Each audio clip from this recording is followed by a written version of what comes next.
सांगलीत आघाडीच्या इच्छुक उमेदवारांच्या मुलाखती पार पडल्या। जयंत पाटील, विश्वजित कदम, विशाल पाटील उपस्थित आहेत। सांगलीतील आमराई ऑफिसर क्लबमध्ये मुलाखतींना सुरुवात करण्यात आलेली आहे।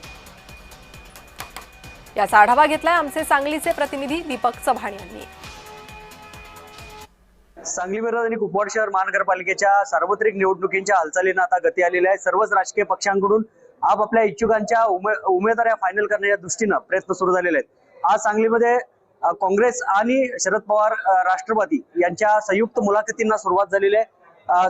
विशेष म्हणजे यंदाच्या पहिल्याच वर्षी असं झालेलं आहे की दोन्ही महाविकास आघाडीकडून एकत्रितपणे या ठिकाणी मुलाखती घेण्याचं काम सुरू झालेलं आहे। खुद्द महाविकास आघाडीचे नेते जयंत पाटील, विश्वजित कदम, खासदार विशाल पाटील हे सुद्धा या बैठकीला आणि या मुलाखतींना उपस्थित आहेत आणि महापालिका क्षेत्रातील प्रभाग निहाय या ठिकाणी मुलाखतींना सुरुवात झालेली आहे। ऑफिसर क्लब सांगलीमध्ये त्या ठिकाणी या मुलाखती होत आहेत आणि कार्यकर्ते न आणता फक्त उमेदवार यांना एकट्यालाच या ठिकाणी मुलाखतीला बोलवलं जाते। त्यामुळे आता शक्ती प्रदर्शनाचा जो काय पायंडा होता तो काँग्रेसनं सुद्धा आता खोडून काढलेला आहे।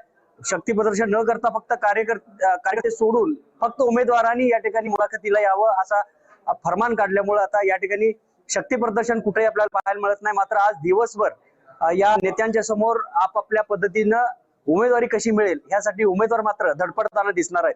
दीपक चव्हाण, जय महाराष्ट्र, सांगली।